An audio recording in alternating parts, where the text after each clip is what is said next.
Hey guys, what's going on and welcome to today's video. It's for Legends of Runeterra, of course. We're continuing spoiler season, but before we look at the cards, it looks like Riot made a mistake. Today we were supposed to get a champion reveal. Well, Riot kind of messed up. We don't have a champion reveal, but we have other cards instead. So now again, it's tomorrow we're getting a champion reveal. So whatever. Don't know how long this video is going to be because, in my honest opinion, the cards revealed today, while interesting, kind of suck for the cards we have in the game right now. So it's a lot of potential, and we're going to have to see other cards get released before some of these cards actually are good. So let's look at the cards then instead of just talking about them. All right, here we go. We got 4 new cards. There's 5 on the screen, but one of them is created from another one. These are all cards that have to do with landmarks, specifically countdown. So right away, before talking about any individual cards, Taliyah and Lysandra's Frozen Thralls, kind of like this, I guess. Taliyah needs all the help she can get, in all honesty. She is the champion with the lowest win rate in the game, among all ranks and even in Masters rank. No matter where you look, she always has the lowest win rate. I think, and it's not even close to the champion with the second lowest win rate, which I believe is Karma. I think there is a 5% difference where Taliyah floats around a 35% win rate and Karma floats around 40% win rate. It's a big jump. But I will say this, I do not think these cards are going to save Taliyah, but they will help to an extent. Now, as I said, all of these cards are landmark oriented, but they all are synergistic with certain landmarks, specifically countdown landmarks. So you can't just play it with things like Slaughter Docks, Veil Temples, Nox Crya arenas, I guess, whatever. The landmark I look at the most, a lot of people are looking at things like Frozen Thrall. For me personally, I'm thinking Star Tip Peak. Because all of these cards will pretty much pop a Star Tip Peak right away, except for one of these cards, I believe. Because if I remember correctly, Star Tip Peak is Countdown 2. So maybe that, and then who knows, maybe Malphite will be a landmark-oriented card like I've talked about in my previous video. So maybe Malia? What the? I want to say Taliyah and Malphite, and it came out as Malia, but maybe Taliyah, Malphite will be a thing, and we can play some Star Tip Peaks and play these cards that reduce countdown to get Star Tip Peaks synergy going right away, but will that be good? Who knows? Only time can tell. Anyway, though, let's look at the cards individually themselves instead of talking about them in a broad general sense. First off, we have Preservationist. Again, before I really get into the Preservationist, quick note, what's it called? Sundisk. Sundisk likes these cards, I guess, but Sundisk is mostly a meme. But yes, Preservationist, 5 mana, 4/4. You play the card, advance an allied landmark 3 rounds. That's a really big jump, in all honesty. I will say the stat line of 4/4 for 5 is pretty lackluster. 4/4s are usually for 4 mana, and even at 4 mana, a 4/4 for 4 is not amazing, but it's decent. So you really, really need to take advantage of the playability. In other words, you can't, I mean, you can obviously play this without a landmark on the field, but you really don't want to play this as just a vanilla 5 mana 4/4. The lack of a keyword of any kind really holds this back, in my opinion. So I feel like for this card to get played, you're going to need some kind of landmark. Plus, there's other ways to lower the count on landmarks. I believe that clockwork thing from yesterday, it discounts something for 2, and it's a 2 mana 2/2. Lowers the countdown for 2, whatever you want to call it. But maybe you play both in the same deck. And if you're a Sundisk deck, you can play Hierophant as well, of course. But Hierophant only targets Sundisk, as I completely forgot when I first saw this card. And I was like, why would you play this when you can play Hierophant? But yeah, I don't know. This card, like the rest of these cards, is highly dependent on if we get a nice countdown landmark. in the future. Who knows? Next up, though, we have Clock Hand. 8 mana, 4/7, no keywords. When I'm summoned, create 2 instant sentries in hand. Instant Sentry, as you can see on the right, is a 0 mana focus speed spell that says summon a random landmark with countdown or advance a landmark 4 rounds. The problem with this card is random. There's a lot of random landmarks which are not amazing. Random countdown landmarks. Like you might get Preservarium. You might get I forgot the name of the 1 mana predict landmark that summons a 2/2, but that landmark as well. They're not bad landmarks, they're even constructed playable, but you kind of want something flashy from your 8 drop. You want to get like I wonder if you can probably actually get Sundisk with this. Would that even be good though? I don't know. I feel like if you're gonna play Clock Hand and you want the instant sentries, you're probably using it for the countdown advancements because advancing by 4 is a lot. I believe this is the biggest advance we have on countdown. The other issue is you're playing an 8 mana 4/7. 8 drops, and I'd say for me personally, I start at 6.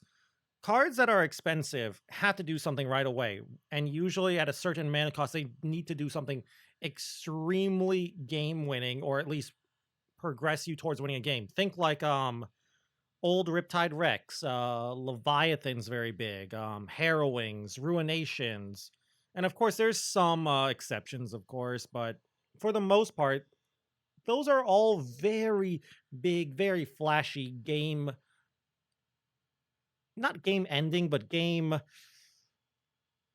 table flipping, however you want to call it. They're very game changing. I guess that's the best way to say it, game changing cards. While Clock Hand, sure, it's decently big, but I just don't think it's enough. Like, sure, the instant sentries are free. They're 0 mana, so you can play them on the same turn you played Clock Hand. I feel like it's gonna if Clock Hand sees play, I feel like it's gonna be a card that needs some setup. Like you're gonna play some countdown landmark the previous few turns. You're playing Clock Hand, and then you play instant sentries to pop those countdown landmarks. That's how I'm seeing this card played. And again, we come back to the issue, and that is there a landmark that will want you to do that? At the moment, in my opinion, no, there is not a landmark that would make you do that. And I guess, like, there is you have this summon a random landmark with countdown, which isn't bad. And if there is a good landmark, you could RNG your way into a victory, but that's not consistent. And in card games, when you're trying to be competitive, consistency is king, and you want to make your deck as consistent as possible. You look at a lot of tier 1 decks in any kind of card game, in any meta. The tier 1 decks are usually decks that are extremely consistent and can almost always get their game plan off, what they want to do. Whether it's doing a lot of damage early, whether it's stopping your opponents, whether it's doing some kind of combo, the consistent decks are always the good ones. So you want consistency, and that's why summoning random stuff is usually bad, because it's hard to control randomness. Anyway, speaking of randomness, we got another card, Imagine Possibilities. It's basically instant sentry, but you can put it in your deck. Imagine Possibilities is a 1 mana focus speed spell. Create a random landmark with countdown in hand, so it doesn't summon it like instant sentry, or advance your landmarks 1 round instead of the 4 that instant sentry does. Would you even put instant sentry in your deck if you could? I don't think you would. So I don't think I would put Imagine Possibilities, because Imagine Possibilities is even worse than Instant Sentry. Maybe I would put Instant Sentry, but I don't think Imagine Possibilities is good enough. I think it's called like Taliyah's Stone Weaving or Stone Shaping or whatever, her champion spell. I think that is basically similar to this. Like, sure, it can't advance the landmarks, but I would rather play that card if I wanted to play a card that creates landmarks and puts them in hand, because that does a similar thing. Sure, it's a spell, so it has some spell synergy, but again, randomness hurts. But again, maybe Zillion cares about countdown landmarks. It would be in line with his whole timey-wimey Magic Man thing that he has going on. So maybe you would play this in the Zillion deck, but I don't know. Maybe it's Zillion's champ spell? Maybe, I don't know. We don't know. Again, there's a lot of stuff we don't know. And it's really on like we need more landmarks. Even with a good landmark, I don't think Imagine Possibilities is good enough to actually put in the deck. I don't think the card is bad. I just don't think it makes the cut into the final 40 cards. I feel like if this is a card you put in your deck and you're struggling to make cuts for other cards, Imagine Possibilities is probably one of the first cards you cut.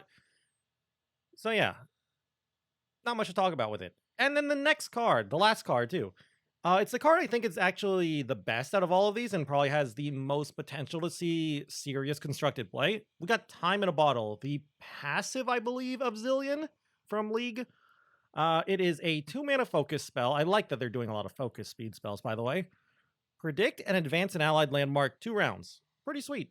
The issue I'd say with this and some of these other spells is that you're not heavily affecting the board, like, and you're giving away a card.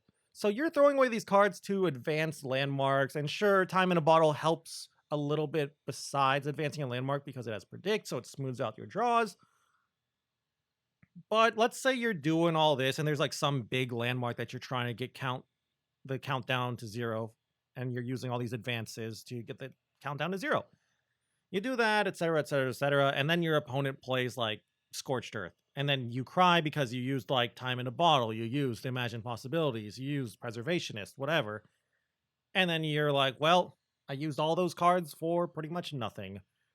This is one of the reasons why you don't really see Sundisk decks too often, because that's one of the weaknesses of Sundisk. You do all that work as a Sundisk player to get your Sundisk down to 0, and then your opponent plays like Scorched Earth or I forgot the name of it. The Ionia spell that bounces landmarks. Oh man, that's gonna bother me that I can't remember it, but I should know that. I play that card myself, but whatever, that card. So it's gonna be tough. Because I don't think there's a way you can advance a landmark at burst speed at the moment. Because all of these spells are focus speed. And the other ways to advance landmarks are units, I believe. I guess like technically you could advance a Sundisk by leveling up a champion in response to a Scorched Earth, but I think that's it. So yeah, I don't know. I'm a little hesitant, but I can't wait to see more of what Riot does with landmarks. I do like the landmark card. I like landmarks in general in decks. They're very fun in my opinion.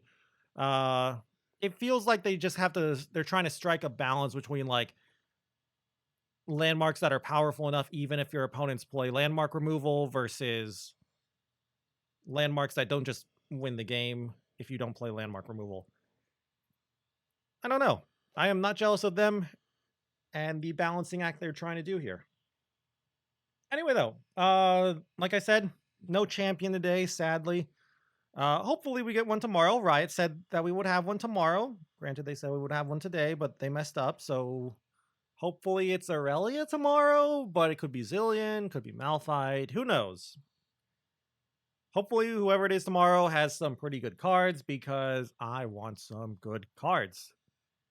So yeah, that's all I have to say for today's video. Fairly short video again, like yesterday's, because again, there's not that many cards, only 4 cards this time, and not that much to talk about them because they're not too complex.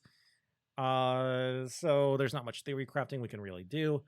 Some people have talked about like Clockhand and Lysandra decks, but then that takes out Shadow Isles, which removes some of the cheating you can do with Watcher, which in my opinion is not a good enough trade to trade off Shadow Isles for Shurima, but who knows.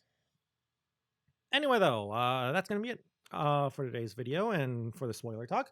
If there are any ideas that like you have for any of these cards that I haven't thought about, I'd love to hear them down in the comments below. If you enjoyed the video in general, though, of course, it would mean a lot if you could just leave a like or a comment down below. It always helps out the channel and stuff. And of course, if you like the content, you can always go and subscribe to the channel. And if you want to watch me play some Legends of Runeterra, you can always go and check me out on my Twitch account over at twitch.tv/Senatin. I stream there pretty much every single day. Anyway, though, with that all said and done, thank you all once more for watching this video. And until I see you guys in the next one, bye.